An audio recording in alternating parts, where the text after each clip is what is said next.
GB News can reveal that a local Labour group is under fire after promoting a counter-protest in Aldershot in favour of housing asylum seekers in hotels. It comes as the government published the first pictures of its new returns deal with France, where almost 400 small boat migrants have crossed the Channel since this deal was signed. Now, we're joined in the studio by our Home and Security Editor, Mark White. Mark, great to be with you. Let's go straight to that operational deal recently signed.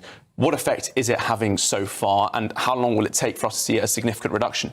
Well, no effect so far. It looked like business as usual when I was down in Dover yesterday, to the point, in fact, where in the evening, despite horrific conditions in the Channel, really big swells because of winds blowing down the Channel, the migrant people smugglers put out a boat containing 83 migrants, absolutely crammed, and in fact, there had to be 2 lifeboats and a Border Force vessel all involved in trying to pull these migrants from that boat onto the Border Force vessel because of the conditions. So clearly, they don't give 2 hoots. What you're looking at here are the images that were released from the Home Office yesterday showing the first cohort of asylum seeker migrants who've come across the English Channel.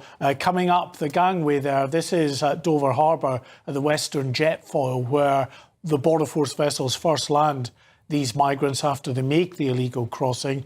And then we got another piece of video that will show you the migrants as they make the next part of the journey after they've been medically assessed there and triaged. They head to Manston. That Manston facility here is much bigger in terms of the operation. The migrants are normally there for about 48 hours.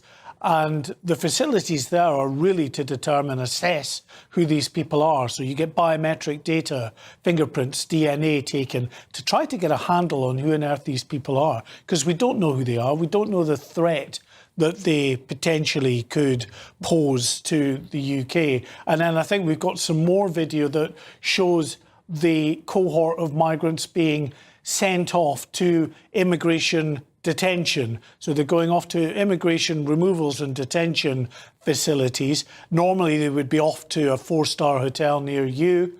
You can see them. We think that this is near Heathrow Airport, the removal centre at Harmondsworth there. It certainly looks like that to me. And so a bit of a rude awakening for them, thinking they're off to their 4-star hotel or their house of multiple occupation has become, increasingly common.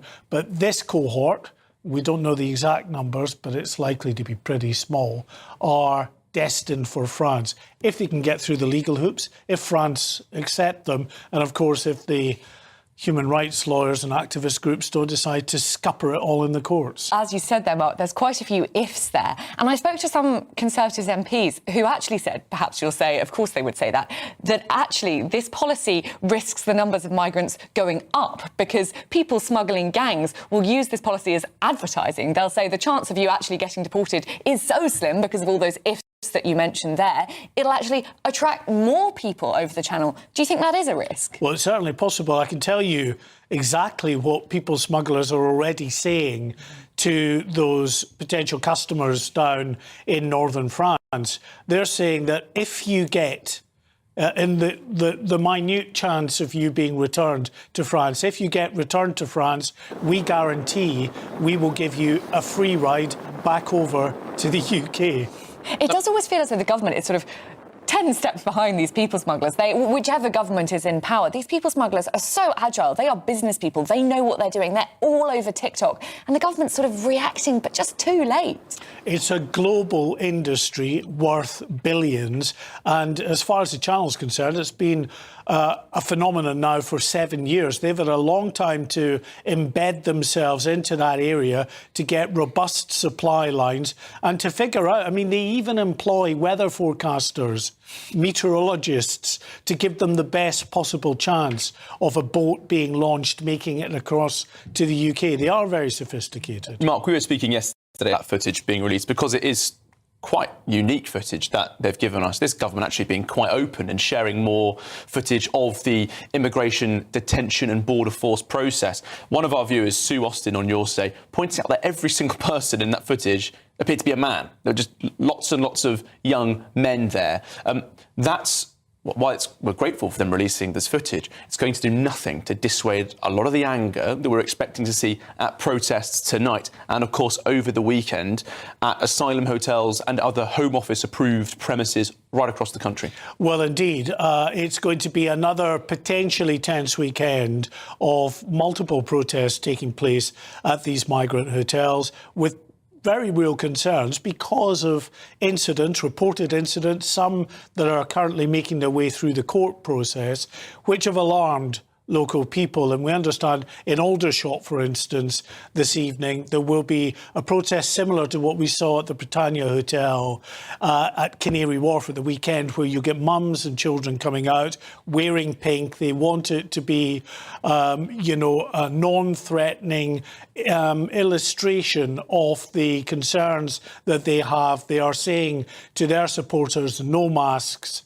That will not be necessarily the case on the other side, where you've got the counter-protest and then a very ill-considered decision by the Labour group in this area to start pushing out these flyers, telling people to come along and to protest on behalf of the self-styled counter, racist protesters. We know that what they do, they are organised, very well organised, and the whole way in which they operate is to come and to challenge the other side, to shout them down, calling them neo-Nazis and racists and alike, just to up the tension at these events. And that's what we've revealed this morning, Mark, isn't it? That the Labour group in Farnham sharing that counter-protest flyer. Now, in Aldershot earlier this year, there was footage revealed of the Hampshire Constabulary escorting some of those stand-up to racism, so-called counter-protesters, some of them masked. A lot of Aldershot locals saying